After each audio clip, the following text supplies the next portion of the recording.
प्रिय दर्शकों, एक बार फिर से हम आपका बहुत बहुत स्वागत करना चाहते हैं इस कॉर्नरस्टोन की युवा में।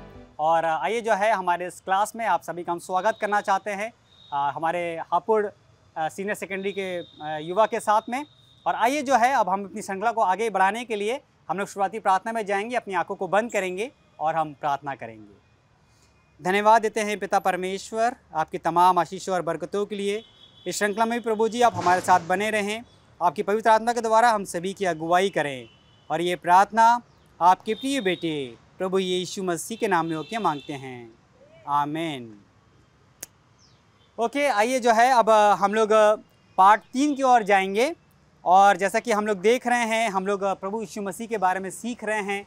और हम हमेशा जो हैं प्रभु यीशु मसीह के बारे में, जैसे मैंने को बताया कि हम बाइबल से जैसे जैसे हम सीखते जाते हैं हम और प्रभु के बारे में जानते जाते हैं।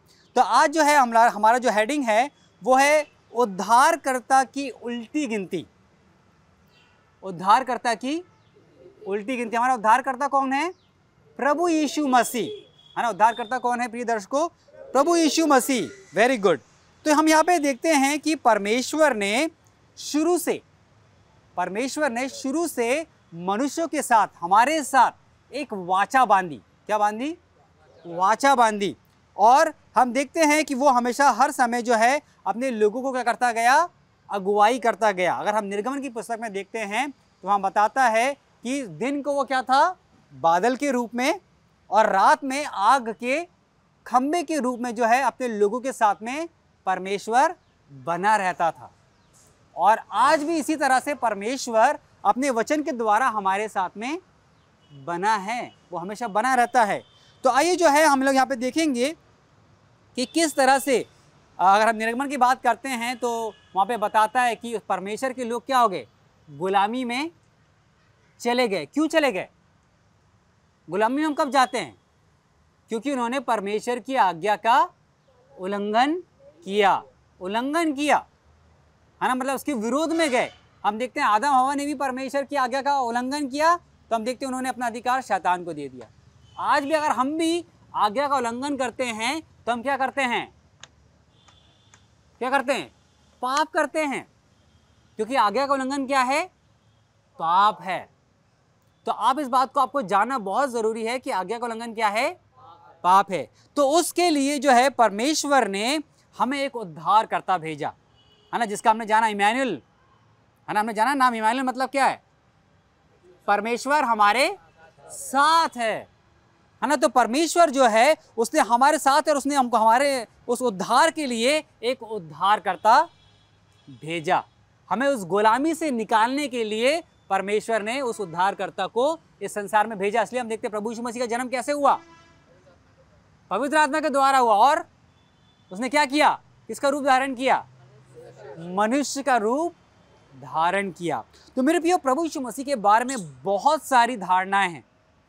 कई अगर आप लोगों से सुने तो कई लोग जो है बहुत सारी चीज़ करते हैं, बहुत सारे भविष्यवक्ताएं जो हैं उसके बारे में अलग अलग तरह से क्या करते हैं? बताते हैं। ठीक है, लेकिन हमें जो है, मैंने कहा बताया कि हम सेवंथ डे एडवेंटिस्ट जो है, हमारा जो मानना है कि हम जो भी कुछ बात करते हैं वो परमेश्वर के वचन से करते हैं। परमेश्वर के वचन के सिवा हम कुछ भी बात नहीं करते हैं। तो आइए आपके सामने में एक वचन पढ़ना चाहता हूं, जो कि गलतियों की पुस्तक उसका 4 अध्याय उसका 4 और 5 वचन में पढ़ना चाहता हूं। गलतियों की पुस्तक उसका 4 अध्याय उसका 4 और 5, जो कि नए नियम में हमको मिलता है।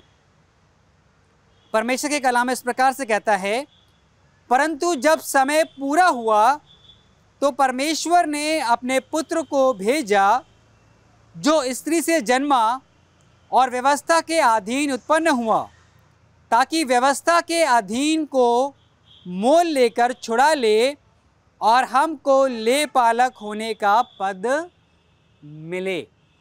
ले पालक, आपने अगर देखा होगा जब आप कोई फॉर्म भरते हैं, तो उसमें आपने देखा होगा वहाँ पे ले पालक करके लिखा हुआ रहता है।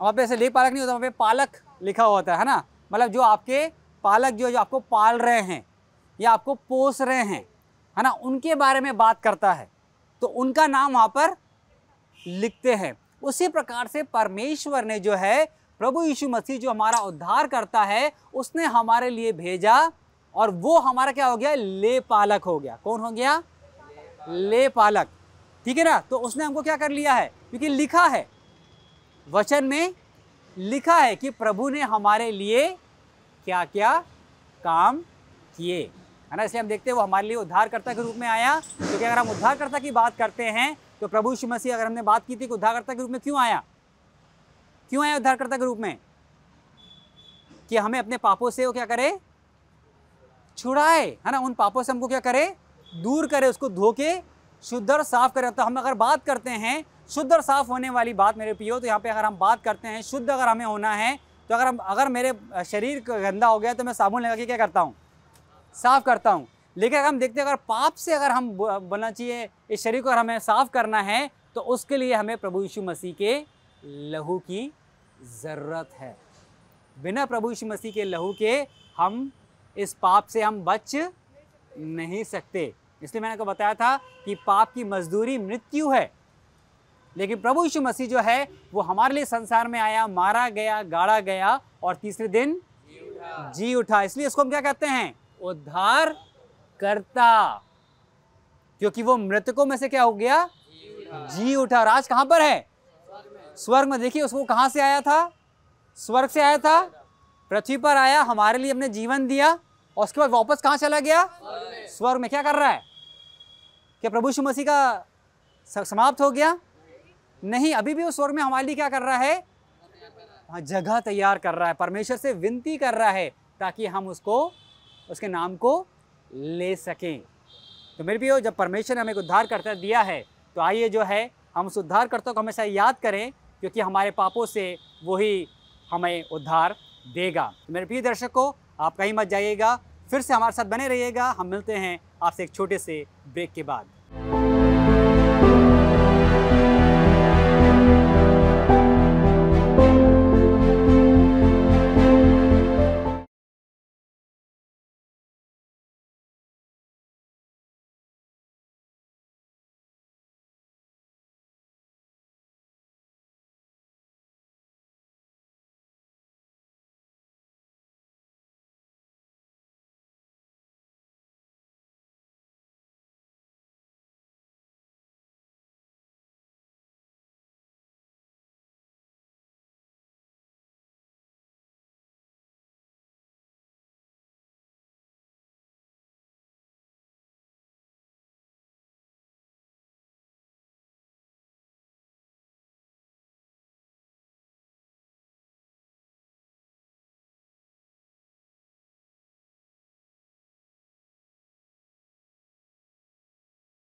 ब्रेक के बाद एक बार फिर से प्यारे दर्शकों, हम आपका स्वागत करना चाहते हैं इस कॉर्नरस्टोन युवा क्लास में।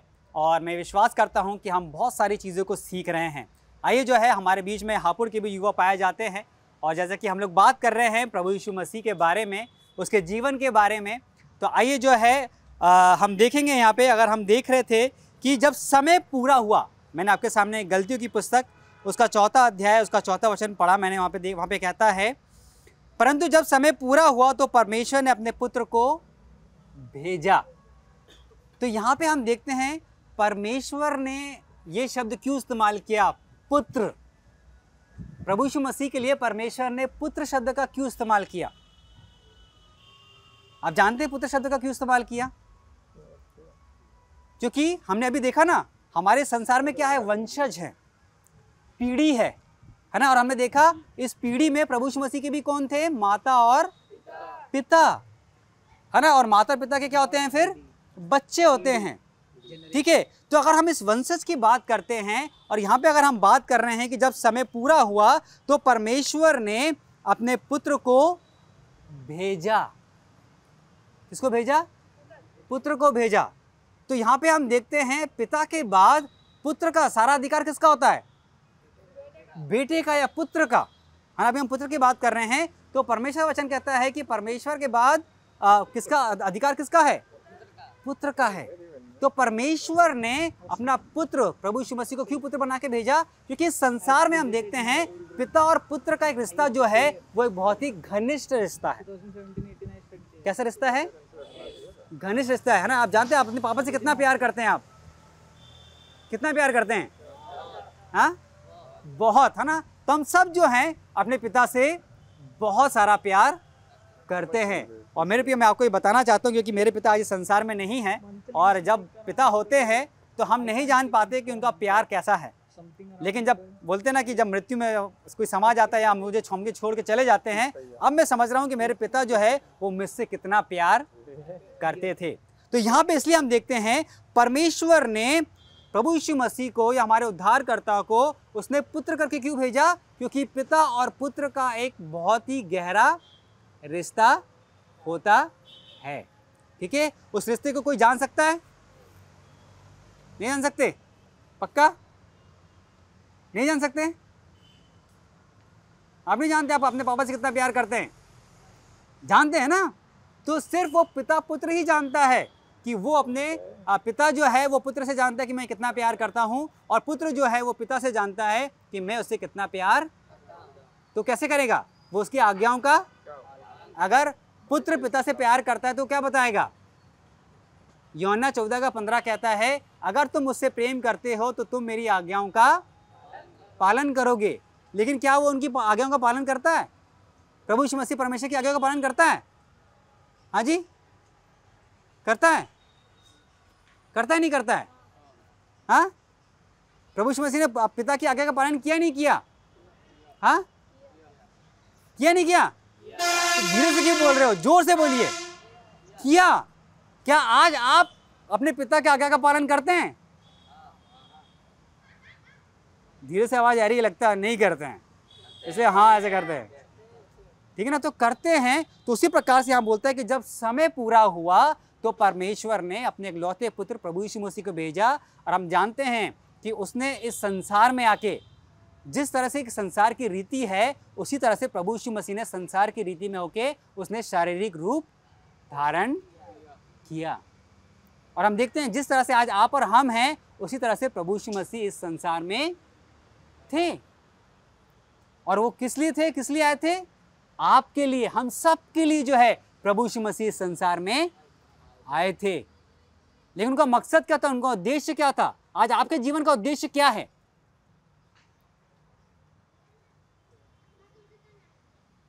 आज आपके जीवन का उद्देश्य क्या है? आप क्या करना चाहते हैं जीवन में? है ना, पढ़ लिखकर कुछ बनना चाहते हैं, कोई डॉक्टर बनना चाहता है, कोई इंजीनियर बनना चाहता है, और कोई कोई लॉयर बनना चाहता है, कोई पॉलिटिशियन बनना चाहता है। सबके अलग अलग जो हैं क्या हैं? स्वप्न है या अलग अलग क्या है? उद्देश्य है ना। वो उसकी तरह से बनना चाहते हैं। तो आज जो है यहाँ पे हम देखते हैं परमेश्वर का वचन कहता है कि परमेश्वर ने अपने पुत्र को इसलिए भेजा कि वो स्त्री से उसका जन्म हो और व्यवस्था के अधीन उत्पन्न हो, ताकि व्यवस्था के अधीनों को मोल लेकर छुड़ा ले और हमको ले पालक पद होने का पद मिले। तो आज अगर हम बात करते हैं प्रभु यीशु मसीह की, तो आज हमको फिर से जो पुत्र का जो भाग जो आदम हवा ने हमने आदम की वाटिका में खो दिया था, आज फिर से प्रभु यीशु मसीह में हमें क्या मिलता है? वो पुत्र, फिर से वापस वो पुत्र होने का अधिकार मिलता है। जो अधिकार हमें आदम की वाटिका में खो दिया था, हमारे उद्धारकर्ता प्रभु यीशु मसीह में हमें फिर से वो अधिकार मिलता है। तो क्या आप उसके पुत्र पुत्रियां होना चाहते हैं? मेरे युवाओं, क्या आज आप उसके पुत्र पुत्रियां होना चाहते हैं? अगर हम उसके पुत्र पुत्रियां होना चाहते हैं तो हमें क्या करना पड़ेगा? प्रभु हमसे क्या कहता है? हमें प्रभु यीशु मसीह पर विश्वास करना पड़ेगा। देखिए उसके बारे में मैंने आपको बताया बहुत सारी उदाहरण, क्योंकि यहाँ पे आप बात कर रहा है, हमारा हेडिंग जो हम बात कर रहे हैं कि उद्धारकर्ता की उल्टी गिनती। तो हम देखते हैं कि एक बार तो प्रभु यीशु मसीह इस संसार में आ गए, जन्म ले लिया, मारे गए, गाड़े गए और तीसरे दिन जी उठे। लेकिन अब जो है उनका दोबारा फिर से क्या होगा? आगमन होगा। तो क्या उस दोबारा आगमन के लिए आप और मैं तैयार हैं? क्योंकि जब उसका पहले आगमन की हम बात करते हैं तो हम देखते हैं, है ना, उस समय लोग क्या थे? जानते थे प्रभु यीशु मसीह के बारे में? नहीं। तीनों मजूसी भी जो है हम देखते हैं उनको तारा ने क्या किया था, रास्ता बताया था। तो आज मेरे प्रियो परमेश्वर का वचन जो है आपको क्या कर रहा है, रास्ता बता रहा है। लेकिन चलना किसको है? अगर मुझे बता रहा है तो मुझे चलना है, अगर आप लोग को बता रहा है तो आप लोगों को चलना है, अगर मेरे प्रियो दर्शकों अगर आपको बोल रहा है तो आपको चलना है। मेरे प्रियो हमें जो है हमें ध्यान रखना, अगर मुझे इंजीनियर बनना है तो मुझे इसके लिए मेहनत करना पड़ेगी। तो उसी प्रकार से अगर मुझे प्रभु यीशु मसीह को, उस उद्धारकर्ता को पाना है तो मुझे क्या करना पड़ेगा, उसके पास जाने की और उस पर विश्वास करने की ज़रूरत है। तो उसी प्रकार से हम देखें, क्योंकि यहाँ पे बहुत सारी और बातें बता रहा है। अगर हम उद्धारकर्ता के बारे में बात करता है तो वो व्यवस्था के अधीन हुआ। किसके अधीन हुआ? व्यवस्था के अधीन। तो हम हमेशा इस बात का ध्यान रखें कि हमें भी परमेश्वर ने या प्रभु यीशु मसीह ने व्यवस्था के अधीन रहना सिखाया है। जो नियम कानून परमेश्वर ने हमें दिए हैं, हमें उन नियम कानूनों का क्या करना है, पालन करना है। तो मेरे प्रिय दर्शकों, अगर हम देखते हैं तो यहाँ पे हम हमेशा ध्यान रखें कि परमेश्वर ने हमें भी व्यवस्थाएं दी हैं और वो चाहता है कि हम उसकी व्यवस्थाओं का पालन करें। क्योंकि मेरे प्रिय हम देखते हैं जब मनुष्य ने जब उसकी व्यवस्थाओं का उल्लंघन किया, वो गुलाम में चले गए, वो गुलामी में चले गए। तो हमेशा इस बात का हम ध्यान रखें कि हम परमेश्वर ने जो आज्ञाएं दी हैं हम उन आज्ञाओं का पालन करें और इन आज्ञाओं के द्वारा प्रभु हमें बहुतायत की आशीष दे। तो मेरे प्रिय दर्शकों, आप कहीं मत जाइएगा, फिर से हमारे साथ बने रहिएगा। हम मिलते हैं आपसे एक छोटे से ब्रेक के बाद।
प्रिय दर्शकों, एक बार फिर से हम आपका स्वागत करना चाहते हैं इस कॉर्नरस्टोन युवा में। और इस क्लास के द्वारा हम बहुत सारी चीज़ों को सीख रहे हैं। खासकर हम जान रहे हैं कि हम प्रभु यीशु मसीह के बारे में बात कर रहे हैं। तो आइए जो है हमारे बीच में हापुड़ के युवा है जो कि सीनियर सेकेंडरी हापुड़ से हैं। आप सभी का भी जो है मैं स्वागत करना चाहता हूँ और मैं ये विश्वास कर रहा हूँ कि हम हर दिन जो हैं बहुत सारी चीज़ों को सीखते जा रहे हैं। तो मैं चाहता हूँ कि आप अपनी ज़्यादा से ज़्यादा समय परमेश्वर के बाइबल में बिताएं। और आइए जो है अब हम लोग प्रश्न और उत्तर में जाएंगे और मैं कुछ प्रश्न जो है अपने भाइयों से पूछूंगा, हमारे युवाओं से जो हमारे साथ बैठे हुए हैं, जो परमेश्वर के वचन पे निरंतर दिन प्रतिदिन जो है चिंतन कर रहे हैं, उस पर विश्वास कर रहे हैं और मैं चाहता हूं कि आप इसका जवाब दें। आइए जो है हम लोग प्रभु यीशु मसीह के बारे में बात कर रहे हैं। तो पहला प्रश्न जो है मैं अपने भाई से पूछना चाहूँगा कि जो हम आराधना करते हैं प्रभु यीशु मसीह की, तो क्या ये आराधना यहूदियों के समान है? बाइबल हमें इसके बारे में क्या कहती है?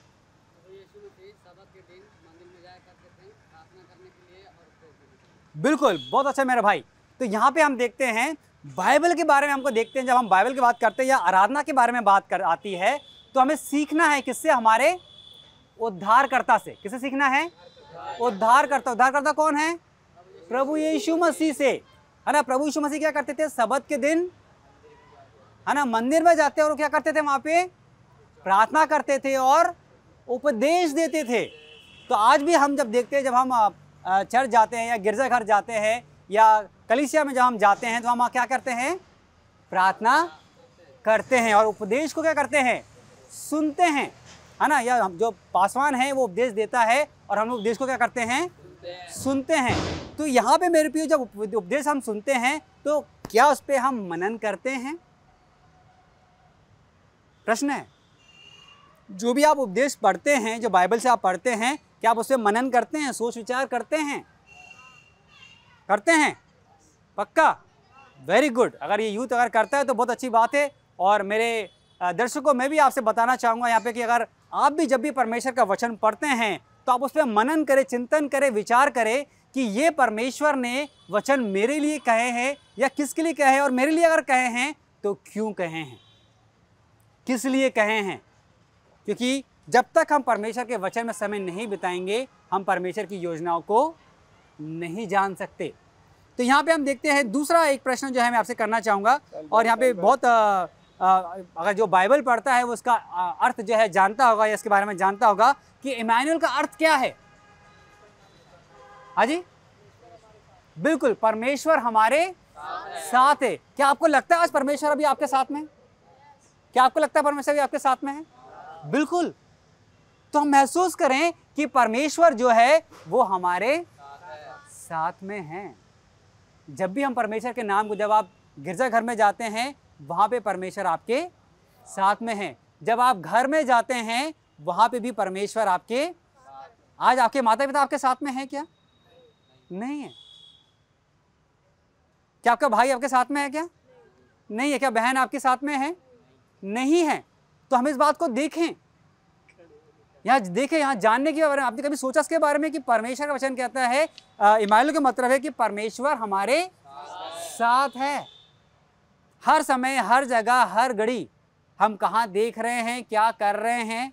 इसलिए हम एक छोटेपन में, जब मैं छोटा था तो एक गीत गाया जाता था, अगर आप इस गीत को जानते हैं, खबरदार छोटे हाथ क्या करते, है ना, खबरदार छोटा मुंह क्या बोलता, खबरदार छोटी आँख क्या देखती। हम कहाँ देख रहे हैं? आज दुनिया में लोग कहाँ नहीं देखते, हम कहाँ देख रहे हैं?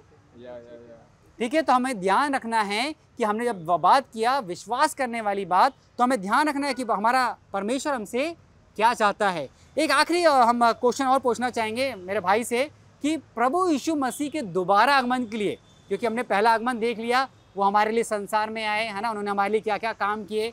अब दूसरे आगमन के लिए जब प्रभु यीशु मसीह दोबारा इस संसार में आएंगे तो उस आगमन के लिए हमें तैयार करने के लिए हमें क्या करना है?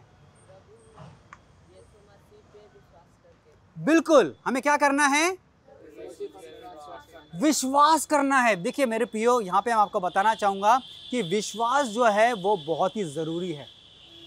और अगर हम याकूब की पुस्तक में हम देखते हैं तो वहाँ पे कहता है कि विश्वास कर्म बिना अधूरा है। जैसे मैंने आपको बताया कि पिता और पुत्र का एक रिश्ता, तो उसी प्रकार से पिता कैसे बताएगा कि मैं अपने पुत्र से प्रेम करता हूँ?